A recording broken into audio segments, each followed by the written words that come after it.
दोस्तों,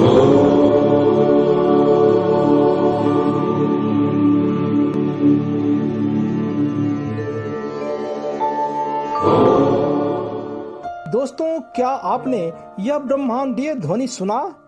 यह कुछ नहीं बल्कि ब्रह्मनाद ओम है। अनंत काल से सतत गुंजायमान ओम ध्वनि को अनाहत कहते हैं। अनाहत का मतलब है कि जो किसी भी प्रकार के आहत अथवा टकराहट से उत्पन्न न हुआ हो, बल्कि स्वयंभू हो। यानी ओम ध्वनि सृष्टि निर्माण के पूर्व से ही मौजूद है और सृष्टि के अंत होने के बाद भी मौजूद रहेगा। इसे ही नाद कहा जाता है। यह एक शाश्वत ध्वनि है जिससे ब्रह्मांड की उत्पत्ति हुई है। अंतरिक्ष का कण कण ओम के नाद से गुंजायमान है। यहाँ तक कि हमारे अंदर, हमारे श्वासों में भी यह ओम की ध्वनि सतत जारी रहती है। आधुनिक विज्ञान भी ओम के उच्चारण से निकलने वाली ध्वनि तरंगों पर शोध यानी कि रिसर्च कर चुका है। वे भी मान चुके हैं कि शून्य में भी एक ऐसी ध्वनि है जो लगातार जारी है। हाल ही में नासा के वैज्ञानिकों ने सूर्य एवं अन्य पिंडों से निकलने वाली ध्वनि के बारे में बताया है। वैज्ञानिकों की उत्सुकता के कारण आज भी इसके बारे में रिसर्च जारी है। ओम के उच्चारण के बाद मन और दिमाग शांत होने की प्रक्रिया के बारे में तो आप सभी जानते हैं, पर क्या आप जानते हैं कि ओम के नित्य या रेगुलर उच्चारण से हमारे शरीर में जो कंपन अथवा वाइब्रेशन या रेजोनेंस पैदा होता है, उससे कई प्रकार की बीमारियां अपने आप ठीक हो जाती है? या फिर हमारे सनातन हिंदू धर्म में किसी भी पूजन व मंत्रोच्चार से पहले ओम का प्रयोग क्यों किया जाता है? आइए जानते हैं इसके बारे में।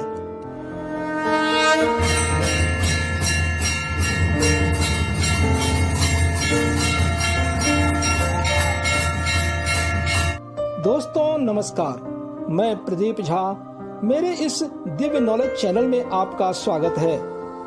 बृहदारण्यक उपनिषद में कहा गया है, ओम अस्तो मा सद्गमय तमसो मां ज्योतिर्गमय। अर्थात हे प्रभो, मुझे असत्य से सत्य की ओर ले चलो, मुझे अंधकार से प्रकाश की ओर ले चलो, मुझे मृत्यु से अमरता की ओर ले चलो। मान्यताओं के अनुसार ओम की उत्पत्ति भगवान शिव के मुख से हुई है। ऋग्वेद, यजुर्वेद और उपनिषदों में ओम का जिक्र मिलता है। मंडूक उपनिषद में कहा गया है कि संसार में भूत, वर्तमान और भविष्य काल में अथवा इनसे भी परे जो हमेशा हर जगह मौजूद है, वह ओम ध्वनि ही है। यानी ओम इस ब्रह्मांड में हमेशा से था, है और रहेगा। इसका अंत नहीं हो सकता। यह एक नियमित ध्वनि है। इस ब्रह्मांड यानी कि यूनिवर्स में जब किसी भी प्रकार का शोर नहीं होगा, तब सिर्फ ओम की ध्वनि ही सुनाई देगी। आगे का वर्णन जानने से पहले आपसे रिक्वेस्ट है कि आप इस वीडियो को लाइक व शेयर करें तथा चैनल को सब्सक्राइब कर बेल आइकन जरूर दबाएं, जिससे कि हमारी आने वाली ऐसी ही वीडियो का नोटिफिकेशन आप तक आसानी से पहुंच सके। शिव पुराण के अनुसार नाद और बिंदु के मिलन से ब्रह्मांड की उत्पत्ति हुई है। नाद अर्थात ध्वनि या साउंड और बिंदु अर्थात शुद्ध प्रकाश या प्योर लाइट। यह नाद या ध्वनि आज भी सतत जारी है और ब्रह्म प्रकाश यानी कि परमेश्वर का प्रकाश ही शुद्ध प्रकाश है। संपूर्ण ब्रह्मांड और कुछ भी नहीं बल्कि सिर्फ कंपन, ध्वनि और प्रकाश की उपस्थिति ही है। इस ब्रह्मांड में ये तारे, ग्रह, नक्षत्र तभी तक हैं जब तक उनमें ऊर्जा का संचार हो रहा है। एक दिन सबों का अंत होगा और केवल नाद और बिंदु ही बच जाएंगे। ओम 3 ध्वनियों से बना है। अ, उ, म। अ ब्रह्मा का वाचक है जिसका उच्चारण द्वारा हृदय में त्याग होता है। उ विष्णु का वाचक है जिसका त्याग कंठ में होता है तथा म रुद्र का वाचक है जिसका त्याग तालु मध्य में होता है। अ, उ और म अक्षरों की महिमा अपरंपार है। यह नाभि, हृदय और आज्ञा चक्र को जगाता है। यह ब्रह्मा, विष्णु, महेश के साथ साथ भूलोक, भुवलोक और स्वर्गलोक का भी प्रतीक है। इसके अलावा ओम के उच्चारण का ईश्वरीय पहचान भी है। ईश्वर जो कि आरंभ, मध्य और अंत के प्रतीक ब्रह्मांड रूपी सृष्टि के कर्ता धर्ता हैं, उन्हें ओम ध्वनि के रूप में भी जाना जाता है। अ, उ और म अक्षरों से बने ओम को कई प्रकार के प्रतीकों के रूप में जाना जाता है। पहला है ओम प्रकृति के 3 गुण तमोगुण, रजोगुण और सतोगुण के रूप में। तमस यानी कि अंधकार अथवा अज्ञानता का सूचक है। रजस यानी कि जुनून अथवा गतिशीलता का सूचक है, जबकि म सत्व यानी कि शुद्धता अथवा प्रकाश का सूचक है। दूसरा है ओम ईश्वरीय ध्वनि के रूप में। ब्रह्मा यानी कि सृष्टिकर्ता का सूचक है।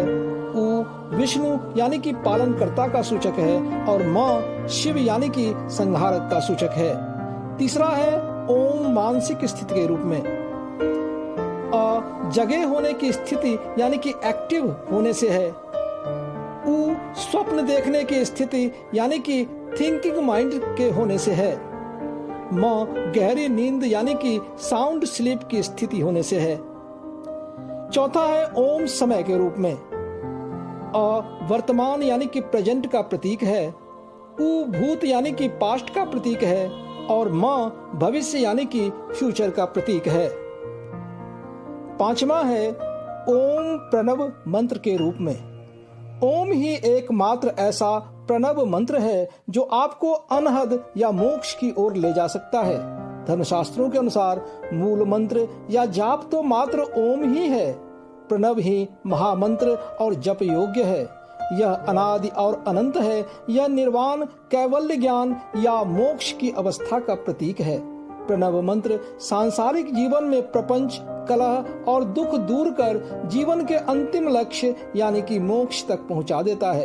यही कारण है कि ओम को प्रणव नाम से जाना जाता है। दूसरे अर्थों में प्र यानी कि प्रकृति से बने इस संसार रूपी सागर के पार कराने वाली णा यानी कि नाव बताया गया है। ओम उच्चारण के शारीरिक व मानसिक लाभ। पहला है इसका नियमित अभ्यास करने से असाध्य रोग भी ठीक हो जाता है। दूसरा है ओम के उच्चारण से मस्तिष्क में विशेष प्रकार का कंपन होता है और ऑक्सीजन का प्रवाह पर्याप्त होने से तनाव, उदासी, निराशा, विषाद, अनिद्रा आदि की परेशानियां दूर हो जाती है। तीसरा है कंठ में विशेष कंपन से गले के रोग जैसे थायराइड, गले की सूजन और स्वर दोष दूर होते हैं। चौथा है ओम के उच्चारण से पेट में विशेष कंपन और दबाव से पाचन तंत्र, लीवर, उदर रोग आदि ठीक हो जाते हैं। आंतों को शक्ति मिलती है, फेफड़े मजबूत होते हैं, श्वसन तंत्र की शक्ति बढ़ती है। पांचवा है ओम उच्चारण की शक्ति से अंदरूनी ताकत में असीम वृद्धि होती है और किसी भी आयु वालों को 16 वर्ष के युवावस्था वाली जोश का एहसास होता है। दोस्तों, इस सांसारिक जीवन के 4 मुख्य लक्ष्य अर्थ यानी कि धन प्राप्ति, धर्म यानी कि सत्य की राह, काम यानी कि संतान उत्पत्ति की इच्छा और मोक्ष यानी कि जन्म मृत्यु के बंधन से मुक्ति, इनकी प्राप्ति की इच्छा हम सब में होती है। ओम ही इन सब का सृजन मंत्र है। आइए जानते हैं कैसे। पहला है अनेक बार ओम का उच्चारण करने से पूरा शरीर तनाव मुक्त हो जाता है। दूसरा है इसका जाप करने से घबराहट व अधीरता या धैर्यहीनता समाप्त हो जाती है। तीसरा है यह हृदय और खून के प्रवाह को संतुलित रखता है। चौथा है ओम के उच्चारण से पाचन शक्ति तेज होती है। पांचवा है इससे शरीर में फिर से युवावस्था वाली स्फूर्ति का संचार होता है। छठा है ओम के नियमित उच्चारण हमारे अंदर कार्य शक्ति की ऊर्जा में वृद्धि करता है और थकान दूर होती है। सातवां है इससे स्वास्थ्य उत्तम रहता है व नींद पूरी आती है। 8वां है, ओम का उच्चारण आपके आसपास सकारात्मक ऊर्जा का संचार करता है और बहुत ही मुश्किल दिखने वाला कार्य भी हमें आसान प्रतीत होता है। 9वां है, इसका नियमित उच्चारण मन में शांति लाता है और स्मृति यानी कि बुद्धि को तेज बनाता है। 10वां है, इस ओंकार शब्द का उच्चारण धन धान्य व संतान सुख की प्राप्ति कराता है। और 11वां है, इसका उच्चारण भावनाओं पर काबू रखने में मदद करता है, साथ ही प्रेम प्रसंग के लिए नई ऊर्जा का संचार करता है। दोस्तों, ध्यान की जिन विधियों के चमत्कारिक लाभ हैं, उनमें से एक है ओम ध्वनि का ध्यान।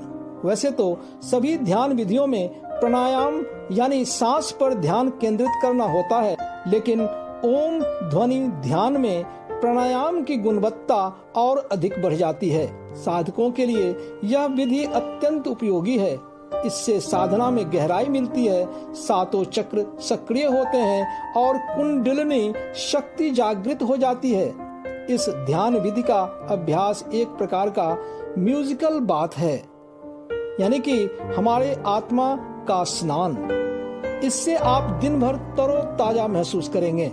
इसके शारीरिक व मानसिक लाभ बहुत ही ज्यादा हैं। यदि सप्ताह में कम से कम एक दिन भी इसका अभ्यास जारी रखा जाए तो अग्नि, वायु, आकाश, पृथ्वी और जल, पांचों तत्वों जिससे हमारा ये भौतिक शरीर बना है, उनका संतुलन हो जाता है और व्यक्ति निरोगी हो जाता है।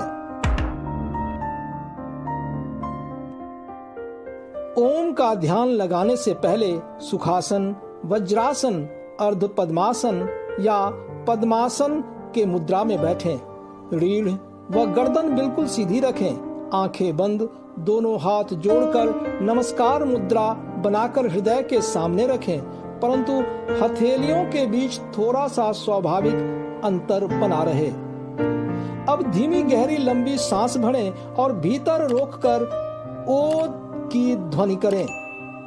फिर जीभ को तालू के ऊपरी हिस्से से लगाकर मुंह बंद करके नाक से श्वास छोड़ते हुए धीरे धीरे म की ध्वनि करें। पूरी प्रक्रिया में बंद आंखों से अपना ध्यान आज्ञा चक्र पर यानी दोनों भौहों के बीच रखें।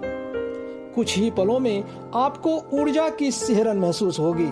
इस प्रक्रिया को कम से कम 20 मिनट तक जारी रखें। इस विधि में ऐसा भी कर सकते हैं कि कमरे की खिड़कियां, रोशनदान और दरवाजों को बंद कर लें और पृष्ठभूमि में यानी बैकग्राउंड में ओम की धुन तेज आवाज में बजने दें। उसके साथ साथ आप भी जितने ऊंचे स्वर में ओम का उच्चारण सहजता से कर सकते हैं करें। ओम के उच्चारण का अभ्यास करते करते एक समय ऐसा आता है जब उच्चारण करने की आवश्यकता नहीं होती। आप सिर्फ आंखों और कानों को बंद करके भीतर उसे सुने और वह ध्वनि सुनाई देने लगेगी।